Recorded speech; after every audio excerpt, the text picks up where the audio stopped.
I would say it doesn't matter if I'm like mad, if I'm sad, if I'm happy. I can always sit behind the drums and feel better afterwards and get some joy. Or if I'm really angry, I can just hit it as much as I can and I feel better afterwards. And just for every mood, it's great. And even when you play live, I don't. I mean, I what can I say? It's the best feeling.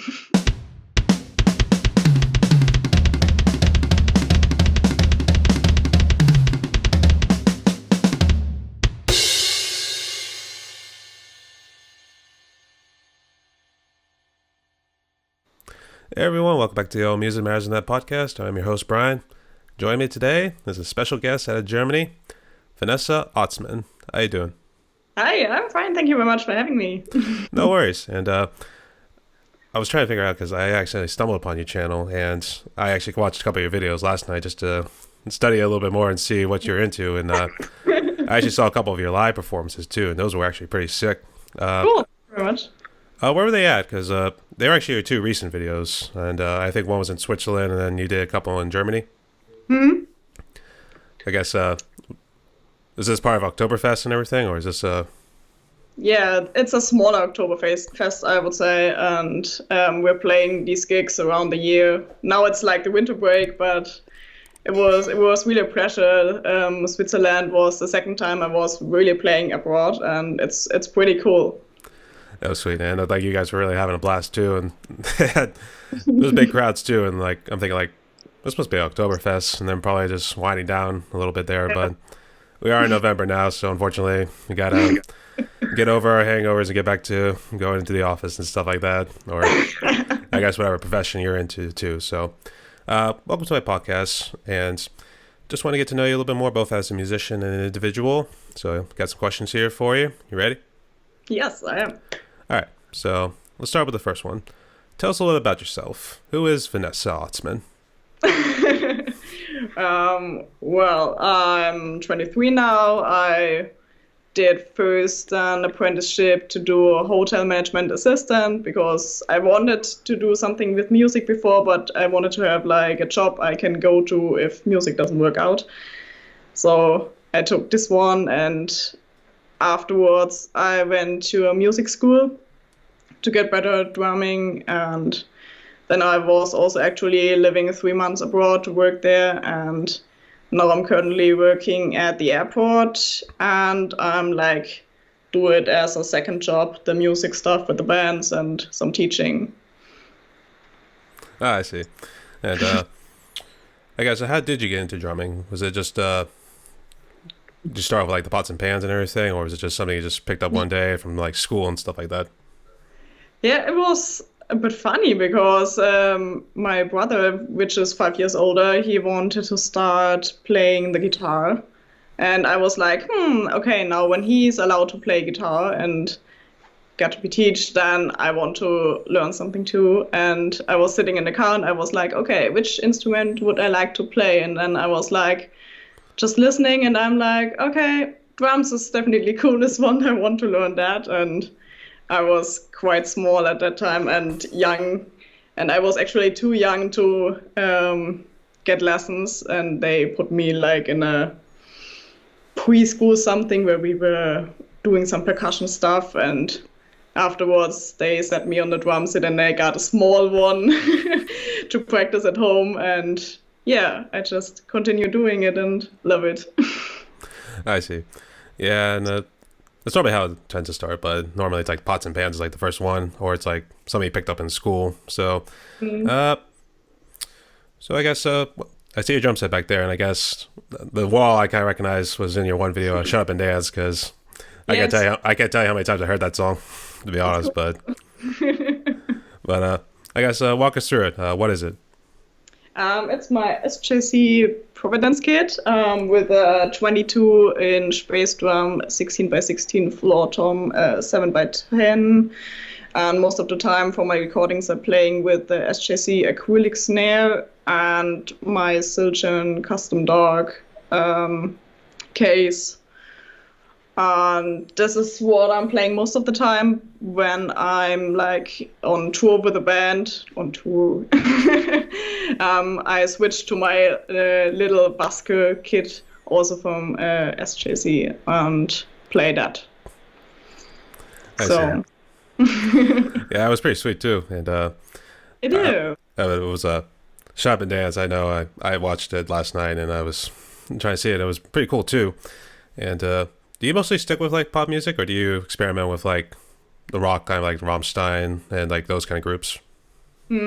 Yeah, most of the time I enjoy pop punk bands, but when I'm playing, I play most of the time the pop or I also some country stuff, sometimes the pop punk stuff, but it doesn't really matter when I'm playing what I'm playing. So even though in the music school we had to play some jazz and I was like, it's not my kind of thing, but I was playing it and it was like pretty okay. I wouldn't listen to it, but if I'm playing it, it's okay, you know? So it doesn't really matter what I'm playing. Whatever floats your boat, as they would say. She's a country girl in Germany, even though I'm sure Yeah. I think the term always like sticks to like the U.S. and stuff like that, since that's pretty much where I hail from. But I guess to each his own. That's what we'll just say. Country girl in Germany. There we go. That's pretty sweet. Uh, have you ever rolled with an electric set before, or have you always stuck with acoustic? Yes, I played one when I got the drum lessons. Then we sometimes switched also to the electric kit, but I really didn't like it because like it was a more of a cheap one and you have like these small drum heads and I was like it doesn't feel right for me and it's just so small and I had problems hitting it because I didn't have the technique back then and I think electric drum kits can be great like if you're in an apartment and you have to practice like more silently and also, if you pay a lot of money right now, you can get really good kits. But I would definitely prefer the acoustic one. Hmm. I guess it's also because of the sound, or is it more like the feel with the acoustic kits? It's both, but I would say more of the feeling. I see. Yeah, that's what most people have always told me is like the way it just feels too. It's like Yeah, you yeah. make drum go boom, as I would say. That's what it's like too. Actually, where in Germany are you? Are you close to some of my Um, friends? Because actually, I gotta figure out what city you are before I start saying what their names are. I'm from the south, like near Nuremberg. It's a smaller one. It's like the next big one, I would say, is Munich. Mm. Okay, you're in Bavaria. Okay, I see where you're at. Yeah, yeah, exactly. Actually, yeah, a couple of friends I interviewed out of Germany. Try to think of. Actually, that's right. I had interviewed three right now. Julian Kramer Music, and then there's Michael under. I think it's Under the Day Music, and then there was Neil, and I have to say I've at least getting a little bit of a presence in Germany, and I feel honored right now because I've always come from a little bit of a German background too. So, and I've always known them for the drinking and music wise and party and that sort of thing too. So, and your live footage at least helped prove that too. So that was always good to hear. I guess walk us through your groups. I guess groups if you've been part of a couple already. Are they all cover groups? Actually, yes. Like I had some in school, and also I had one where we played at church or smaller birthdays. And now I'm with the band like the smaller Oktoberfestes, and before I was in another band which we played also smaller than the ones we play now. And I played bass in that band, but it was all cover music, the bands. I see. And I guess which groups were you covering? Like pretty much also like in these Oktoberfest bands, it's also like some pop, some rock, some like Schlager, which songs to sing along to also when you had too much. Schlager. Actually, I like it too. Yeah. Yeah, you guys definitely were having fun. I'll give you that much. So, Yeah. have you ever played in an original group yet, or are you just stuck mostly with cover bands? Not yet. I hope one day. I also try to, yeah, be a bit of a songwriter, but I start something and then I'll be like the next day, well, that sucks, and I leave it, and so it doesn't work very well. Yeah, I know what But you mean. It was worth a try. Yeah, I know what you mean. It's that writer's block that always comes into, and that's something Yeah. I've had a problem with it too. It's like it's there one moment, and I can't put it down on paper. Where did it Hmm. go? Where'd that thought go? I had it there a moment ago, so I know what you Also, mean too. it's also like in which direction should I go? I don't know what my sound is because like I have so many different influences, like pop punk, country. This one, I don't know what sound is me, so I don't know where to go to. Yeah, I know what you mean. It takes a while to find it, but I think it will come to you eventually. So Yeah, I hope so. keep searching. Uh, so, what do you love most about drumming? I would say it doesn't matter if I'm like mad, if I'm sad, if I'm happy. I can always sit behind the drums and feel better afterwards and get some joy. Or if I'm really angry, I can just hit it as much as I can and I feel better afterwards. And just for every mood, it's great. And even when you play live, I what can I say? It's the best feeling. Yeah, it's one instrument we're able to abuse. We can't really do much with like guitars or bass or anything else like that. Yeah. You said you also played bass. I guess when did you start doing that? When did I start? It was, I would say maybe I started. I'm not sure. I really like to buy new instruments, so I also have like a guitar, I have a violin, I have an accordion, I have a bunch of stuff here, and I just like buy it, then I learn a few things, and then I buy something new. So I did it with the bass as well, but then the one cover band said, "Hey," which were friends of me, "we don't have a bass player yet. You play bass," and I was like, "Yeah, that would be fun." And then I like learned it a bit better, and yeah, got more into it because I had to learn how to play the songs, and that's kind of the development. You have an accordion too, man. That must have been expensive. Because is it It, like those it's real big not ones an too? Yeah, it's a big one, but the kind of thing I struggle a bit with is because I also play a bit of the piano, and you don't see what you're doing up here. You have to know where you are. You can really see what you're playing, and that's a bit tricky for me.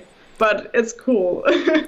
Yeah, I gotta get that sense of feeling when you gotta know like where your foot is and like just try to be like, okay, it goes right here and that sort of thing. So I'm actually a little bit of a bass player too, and actually I don't know if you can see it, but Of it's kind of course. tucked right over there. But it's I just always call it a Chinese ripoff really because it's not really the greatest bass, but it's at least something. It gets the job done in terms of like practicing and stuff like that too. So Yeah, exactly. I guess what brand is your bass? I have one four string from Ibanez, and I have one Fender Squier, which is a five string. Oh, you go with a 5 string too. That's pretty sick. Yeah, there's a big music store here in Germany, and they do once a year like sell all the things which are a bit damaged, and you get it to a really cheap price. And I just went there and I was like, I wanted a five string bass, and I was really lucky that I got this Fender Squier, and it's pretty like it's really small things which are just damaged, which I don't care. I see. Have you But experimented with like any sort of tuning, or have you just stuck with standard tuning? actually, the stand-up tuning. Yeah, I see. Well, a couple times I kind of experimented with like dropping the E, D, A, and G, and all those ones. Just probably down like a little bit because a couple of the hit songs. I don't know. Do you know the band Lifehouse by any chance? Maybe one song or something, but not really. Hanging by Moments, they're a real big song, but on that album too, they kind of like downtune a little bit. So it's good like experimenting too, and it was actually pretty fun doing something like that. Even Yeah. though the song I covered on one of my live streams was a real simple one, to be honest, but it was at least still fun to play and stuff like that.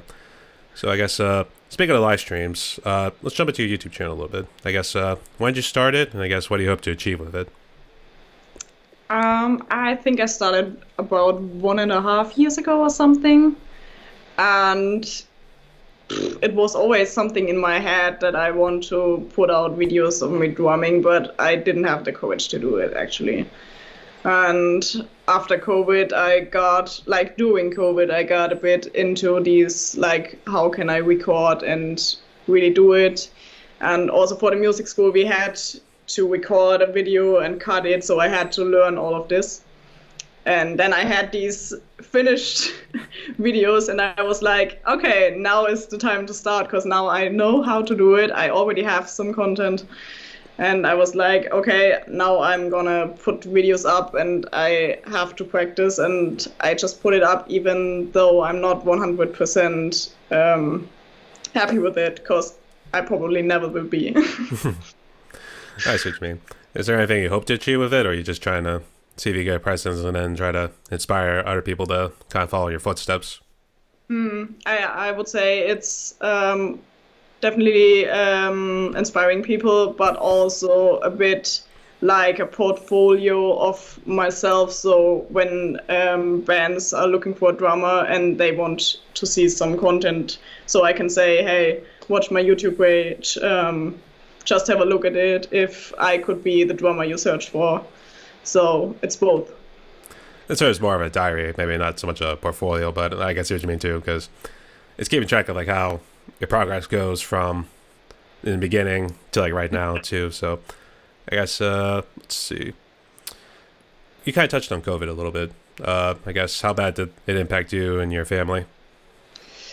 Actually, it was like I would say a good thing for me because in that time we had also like exams to write, and I had a lot of time because of we're stuck at home. I had a lot of time like for really practicing the drums and all these theory things, and also I had to start with the recording thing and online teaching, and I did a lot of sports because I wanted to go out. And so actually I tried to do the best of it, and everyone was like, oh, I can't stand being home anymore. And I was like, okay, what can I do next? So I really tried to make the best of it, so it was not that bad for me. And we were all healthy and nothing happened, so it was quite easy. Yeah, I see. It's good to see you guys made it through. That's pretty good. I would say be careful when you go to those real crowded areas, but you already went to a couple of them already, so she's still healthy and strong too. So Yeah. actually, I went to Nashville, and I don't know. Have you ever been to the States before, or have you always kind of stuck in within Germany and Europe? No, I also was like abroad and watching stuff. I guess. What part of the States were you in? Or I guess. uh, um, I can't even remember. I've been to a few places, so but it's always good. I love to go somewhere else just for a couple of days and If you ever go to Nashville, it's big music city because that's also the home of like country music and stuff like that.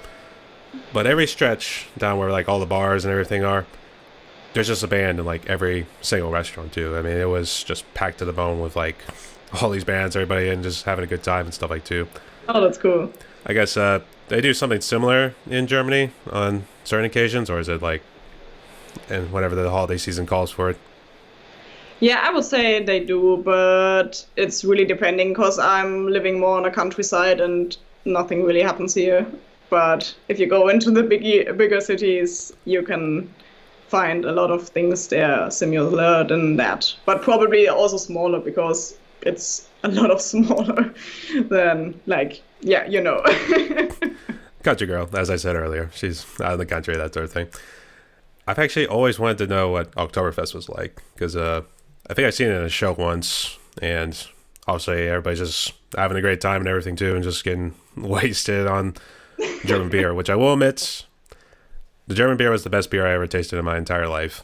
Oh, really? No one's ever come close to it. And I was actually from the Hofbräuhaus because I've been to Munich twice, and the first time was actually with a German trip when I was in high school, and the second time was with my parents, and we actually got one of our own mugs from the Hofbräuhaus. And I always say the Hofbräuhaus because where I live, we actually have a just call it a copycat version of the Germany's Hofbräuhaus too. So it's not like what the Munich one is. The Munich is the Hofbräuhaus. So Yeah, yeah.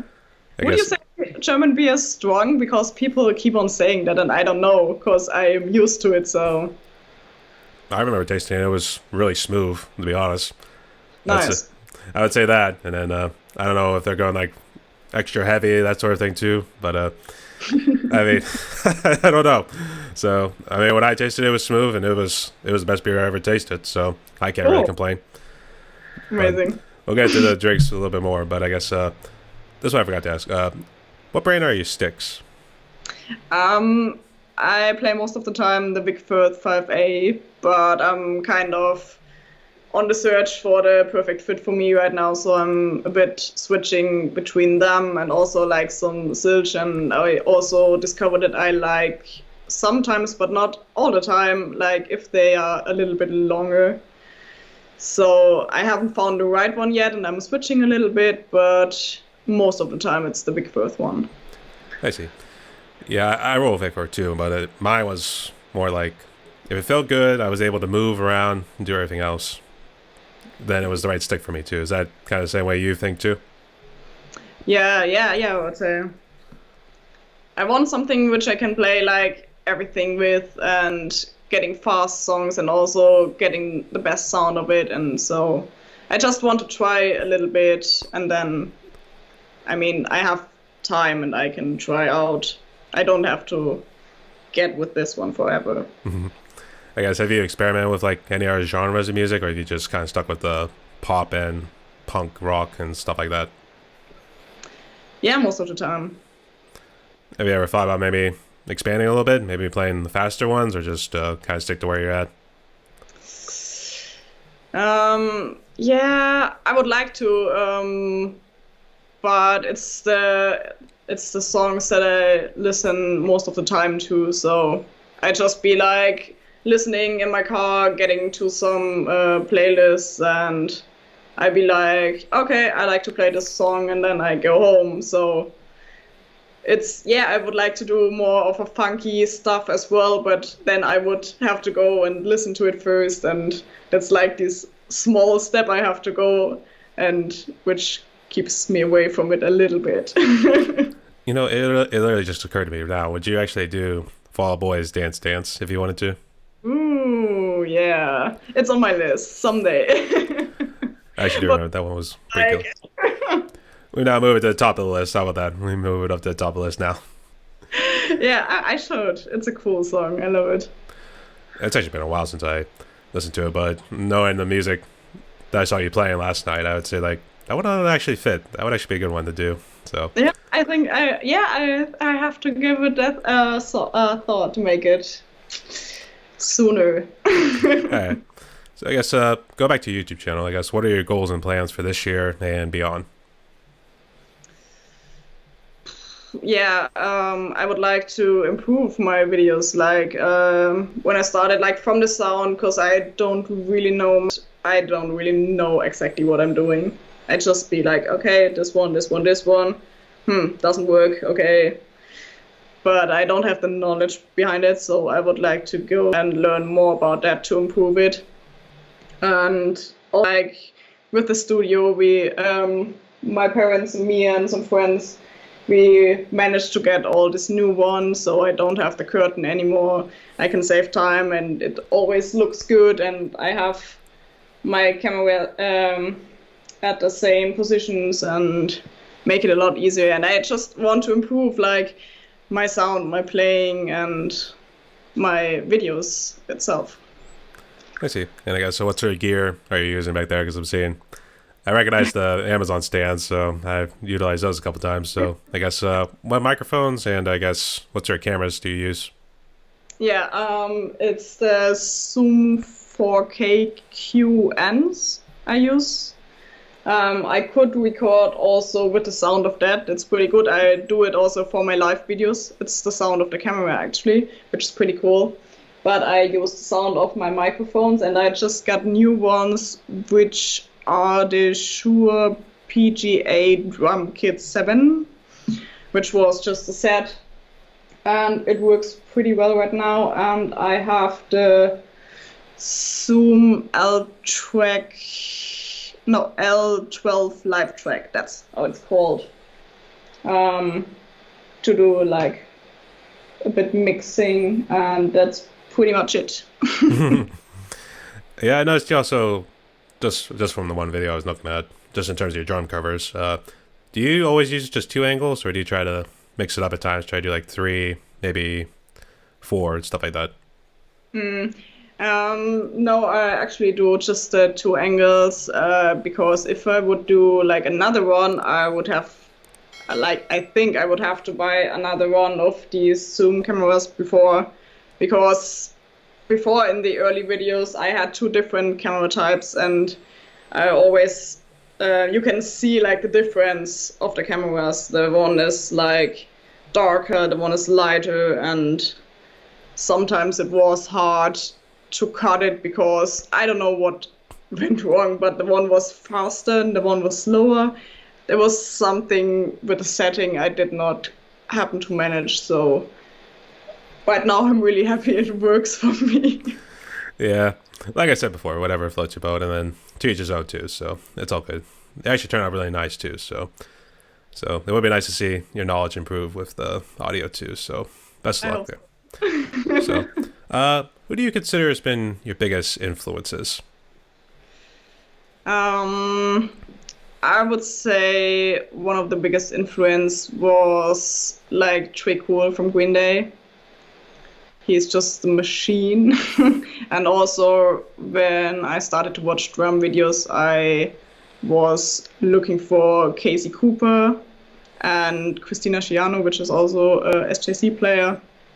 And was kind of when I started really getting into it deeper. Then I watched these drummers a few more. Now I really enjoy also like Benny Webb and Joost Nickel, Annika Nilles, some drummers. But I would say the influences come from the first ones when I was younger. Younger, and you had to be rebellious, but that came a little bit later, so. I do know Trey Cool, and every time I think about it, I immediately think of the album Dookie. I don't know. Were you more into Big American Idiot, or do you like some of the older stuff too? That's a hard one.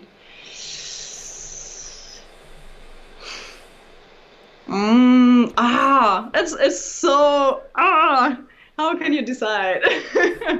Well, it's not like picking a favorite. I'm just being like, did you like more of the older stuff, or are you okay with like the newer stuff, I should say? I think it depends on which mood I'm in. Like sometimes I listen to Revolution Radio and I'm like wow, and sometimes I like to listen to the older stuff and I'm like wow. So it's mixing up all the time. I just know Dookie was just an absolute nightmare to play with, but it was always a nice workout whenever I just did on my drum set too and everything. So especially the song Chump, because that one had just like a little bit of a crazy drum breakdowns as it kept building up near the end and everything too. So that one was fun too. I also recommend doing that one if you want to cover it too. So knock yourself out.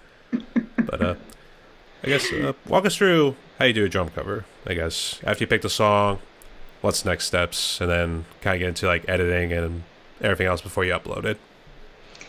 So when I pick a song, it depends a little bit on how complicated the song is or not. But usually I would say I listen to the song a lot, and then I just start playing it to the song and get to know the parts. When it's a bit more difficult, I go to my pad and try to imagine I'm on the drum set right now and do some loops where I play like the verse and the chorus and then put it all together and then go to the drum set, or sometimes I'm writing a sheet for myself. And then I decide, okay, now next Saturday I want to record, for example, and usually I record 2 songs. And yeah, then I just record it and listen back to the different takes, deciding which one I like the most, then doing the mixing, doing like yeah, the songs, the videos, putting it together, cutting it, and then I'm thinking of when is the best time to upload it, and I schedule it, and yeah, that's pretty much it. But it doesn't happen in one day. I'd be like, okay, recording, and then I leave it a few days, and I'm like, okay, now decide on the take, and then a few days, and I'm like, okay, now I'm cutting. I see. And I guess, how do you do it when you do like live footage? I guess, what do you set up your cameras at? Do you just use like one angle? Yeah, it really depends on how big the stage is actually. And I have to put the camera somewhere where I can stop after every song. So it's somewhere here. And then I just look, okay, where can I see most of the crowd, but also me, but also some of my band fellows. And then I'll be like, yeah, okay, I have space here, I put it here. And yeah, that's pretty much it. I was gonna say, yeah, the spot you placed it got everybody on stage there and also got picture a nice crowd too. So it was actually a nice placement. But I guess you had to like, is it linear or I forget what it does to make the lens wider so it like catches more in it too. So I forget what it's called. But I guess which camera were you using for like those? Yeah, also the Zoom Q2N4K. That's a mouthful. Try to say that 3 times in a row. That's what you mean. But hey, it got the job done, so I'll give it that. So It did. Yeah, sometimes the drums are a bit too loud, but yeah, I think it's still pretty good because we don't have monitors, we all have in-ears, and it catches like the sound from the band as well, but of course the drums are louder, so it's pretty incredible that you hear that much of the band actually. I see. And kind of going back to electric drum sets, and if you had the room to do it, and I know you're not really a big fan into it, but would you consider maybe incorporating an electric drum set into your acoustic set?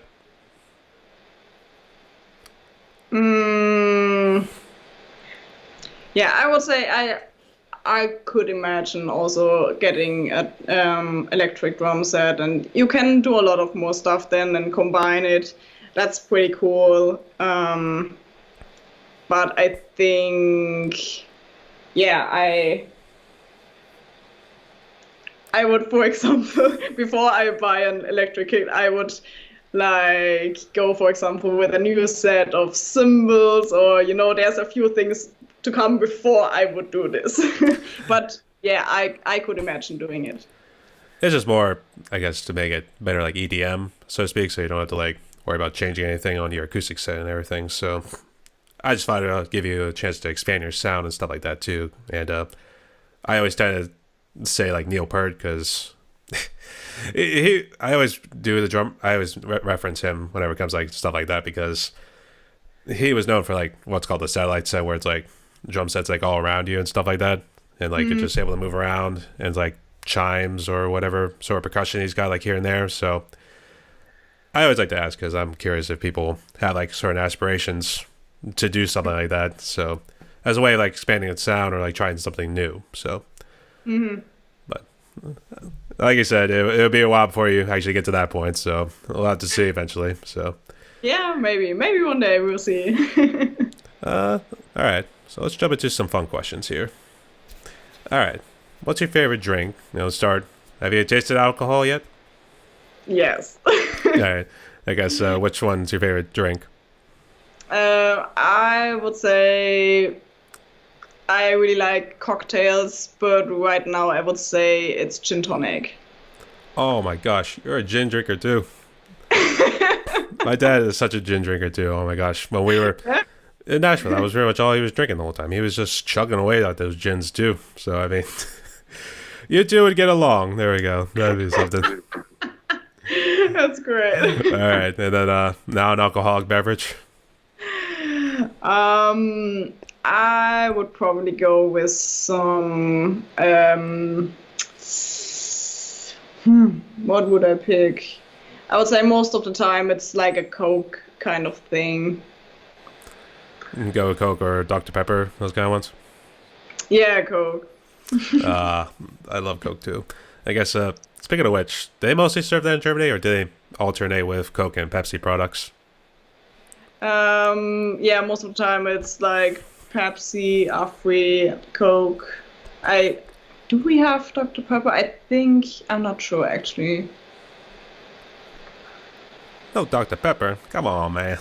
You're killing me. I'm not sure. Could be, but I haven't watched out for it. We gotta go down to the grocery store and see what they have in the little beverage section there before the cashier. Well, we'll have to see. Then, like, we'll have to make an assessment then. But I guess here's the next one. If there was one music artist that you could play with, regardless how big they are and everything, who would it be with? Ooh. Ooh. It's also a tough one. Hmm.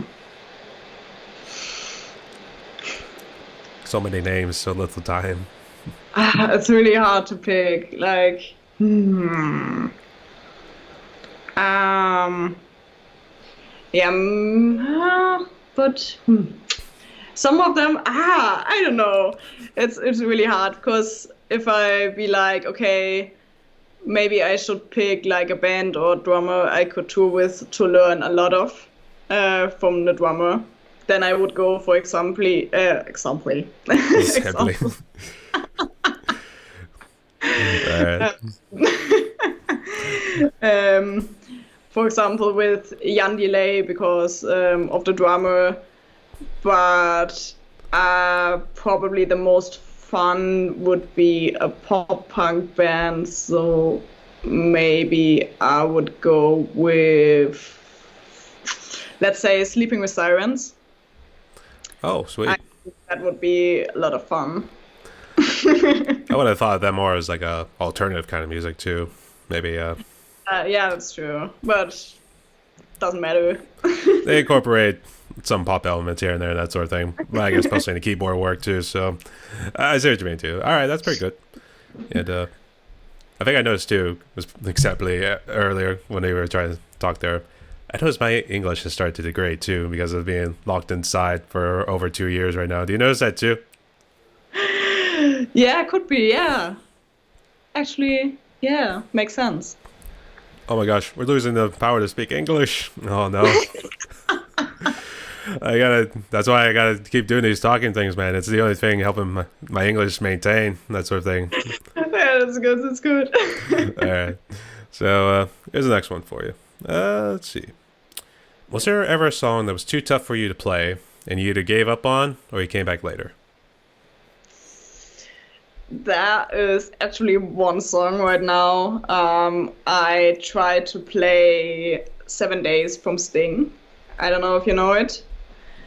It's in five, so that's the first thing, but it's okay. And I wanted to play it because it's a really cool song.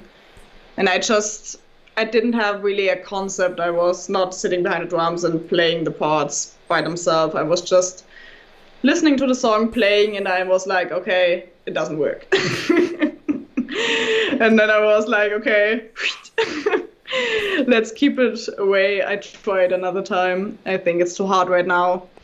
And then actually, in the school, we had also to teach to learn the teaching, how to teach a drum student.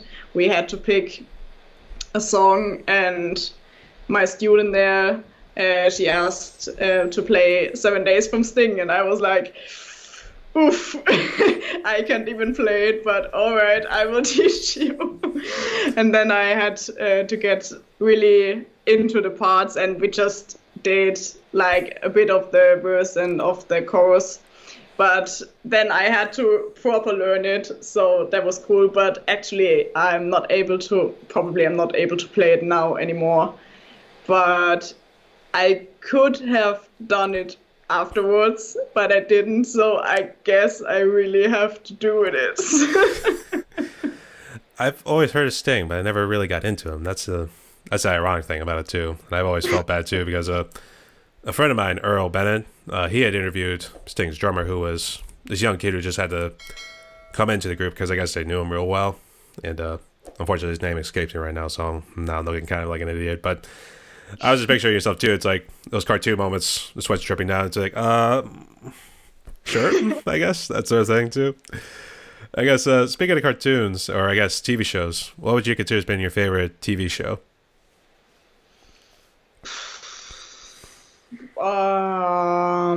Favorite TV show. You do a lot of TV, or yeah, okay. Um, yeah, right now I'm more into Netflix than really actual TV shows, but I think it was a long time. It actually was. It's called Minicopter 117, which is about a helicopter rescue team, and that was a long time my favorite ones, and I watched like every single thing a bunch of times, but that was a long time. I was trying to figure it out. Was that? I don't think I've ever heard of that. I guess what was the show about? Was it like a anime or Yeah. was it a real life? No, it's like a serious kind of thing, which also came like in the TV. And it's like a rescue team, and they rescue people with the helicopter, and it's just like stories behind and the different kind of rescues, and I was pretty into that. You know, I've got into like those kind of shows too, with like storage units, for instance. There was like it's called Storage Wars, which was on a A&E. I don't know what the channels are like in Europe, but I know in the States, A&E was a station I always frequented a lot, I should say, when I was in college. And me and roommates, we would just watch Storage Wars. It was probably like all these repeats of episodes and stuff like that. I also don't know what it was, but it was just like somehow this is good. It's just one of those things. Like this is actually good, and you watch it for a good while until eventually you start seeing too much of the repeats. So much, I guess. Was that kind of same way with you? Yeah, could be. I see. And I guess favorite movie. I would say it's probably Pirates of the Caribbean. That whole series, or just is there one particular one? Yeah, yeah, kind of. I guess where you most big is like The Curse of Black Pearl, and then did you watch like any of the other ones like later on as they kept progressing through it? Yeah, I watched all of them, but I didn't like the last one. It was not that good, I Mhm. think. But it's funny, it's like ships, it's cool. Pirates. Davy Jones's Locker, that sort of thing Yeah. too. I did it too, and actually I was a strings player back then, and we had actually, I always call it maybe a toned down version of Pirates of the Caribbean because it was at least close to like the music you would at least hear on it.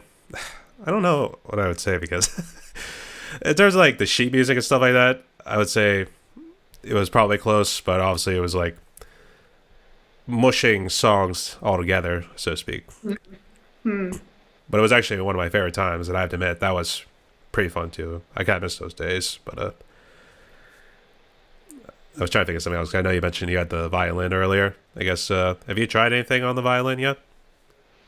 Like the one thing I tried is like playing the notes, like the tones, to make them clear. Cause it's really hard. It's really different to the guitar. Cause if you like put the finger a little bit to the left, it's completely doesn't sound good anymore. It's so crazy. So I wouldn't say I can play anything, but I tried. I tried. That's all I could say. I mean, that's very much what you could say, but I think it's one of those things they'll say like you need to take lessons, that sort of thing, or you mean to be like be more committed, that sort of thing. I don't know, but it'll be interesting to see. In fact, I think it would be cool to actually do those.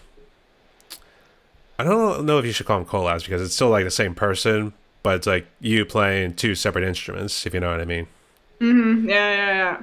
So I don't know, just something to throw out there if you want to try something later on. So Yeah. I'll leave it up to you. So Also, the idea behind it always was when I bought a new instrument that if I record and I want to record like my own songs or do some covers, I basically want to be able to play all of the instruments by myself. So even if I would come up with a song and I'd be like, oh, I would need some violin in there, then I would pick up the violin again and then I would practice just to be able to play the thing I would like to.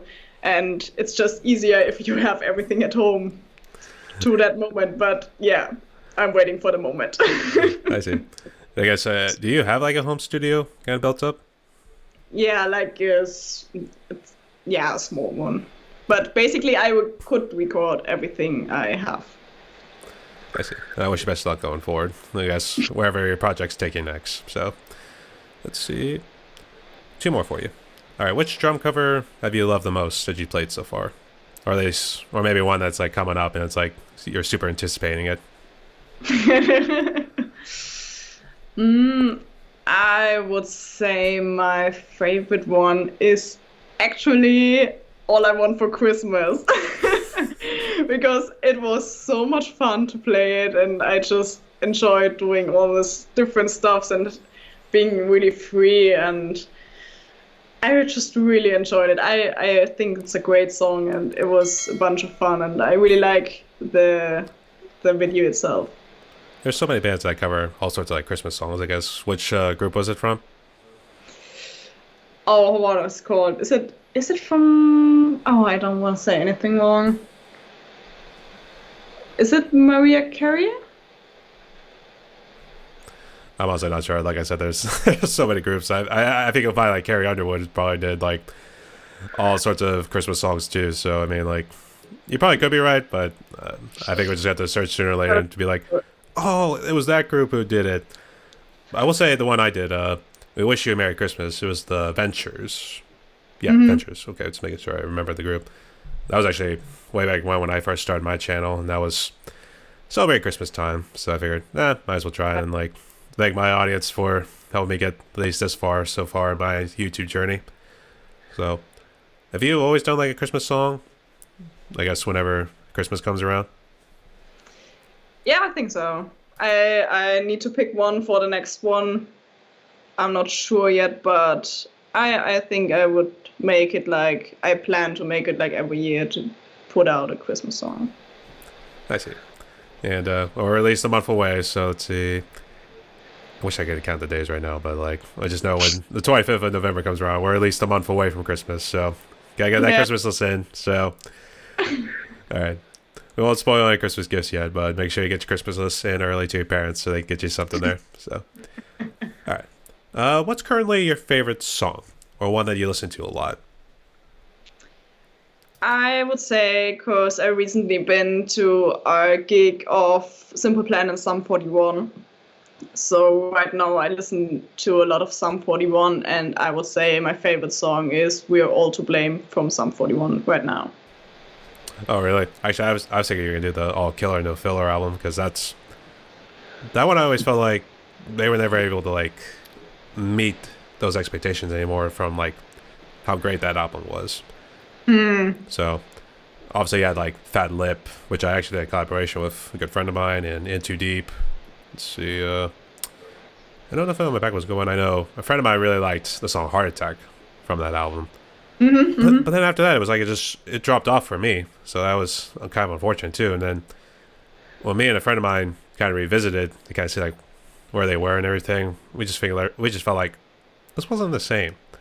I don't know why. It just didn't resonate anymore. And then like you just listen to All Killer No Filler, and it's like, damn, that was good. That's what I say too. So I don't know. We actually did say those to a couple, but I guess what's your favorite album from Sum 41? Right now I'm listening a lot to Chuck actually. So yeah, but it's also like depending on the mood. Yeah. Mood swings, that sort of thing too. Yep. I don't know. I think people are going to say bipolar or something like that after this, so it'll be interesting. No. You're good. You're good. So sorry about that. All right. So that's all those questions I had right there. I guess. Did you have any questions for me or anything else before we jump to the last one? I don't know what inspires you the most. In terms of YouTube or doing what? Yeah. I would say in case of YouTube. Ooh. I think having these kind of conversations, it Mm-hmm. really Like, shows, it's really able to like share people's stories because obviously like other podcasts and any of those other kind of talk shows and everything, you're inviting all these big shots, so to speak. And they're just kind of like sharing the stories and all sorts of funny stuff. Whether they're getting wasted here in Vegas or something like that, or some girl just happened to walk into your room and stuff like that. I mean, you hear those stories all the time, and I want people to find some sort of meaning from doing these kind of interviews too. So, and this was something I really thought about too, and I would say it kind of felt like it has turned to maybe not an obsession, but at least an obsession where I want to at least try to help people out, get the story out there, get people to know you both as a musician and an individual too. So that's what inspires me. that's cool. Okay. You Awesome. guys, anything else, or you want me to jump to the last question? You can jump right into All right, it. this one I always like to ask because I like to get people's 2 cents on it, even though I admit the answers could be maybe a little cliche, but regardless, I think people really need some sort of hope and meaning in these troubling times too, especially what's going on over in Europe with like Russia and the Ukraine and that sort of thing too. So I know you guys have it a lot rougher than what's going on over here, but what sort of message of hope could you give to musicians out there? I would say, like, because I know the feeling sometimes when, especially now that we have the opportunity to watch so many drummers, it makes us feel a bit small, or it could make us feel small. So sometimes I have it when I watch drummers which are a lot of younger than me, and I see them and I be like, okay, they're so much better than me. No one will care about what I'm doing because if the young one is playing even better than me now, why should people watch me? Why should be I? How can I like be a great drummer when he or she is an even better one? So I think it's a great thing that we have this opportunity, but also it can make us feel small, and it can also be hard. Yeah, if you don't have the courage because you think you're not good enough. So I would say it's not about that. It's about joy, and it's about, yeah, and everyone has its own reason, but inspiring other people, and you don't have to compete with each other. You can be like, oh my God, this is really cool. Maybe I will take that fill he played and learn it. And it's not that you're not good enough. So just when you really want to get into it, just do it. And even though it's not perfect, just try to get into the community. Like the drum community, for example, is so loving. It's so great. They just support each other. It's amazing. And you will just grow and find the joy. And so just do it. And it doesn't matter if you think you're good enough or not. Just do it and try your best and have fun. And yeah. Smoking like a true prodigy.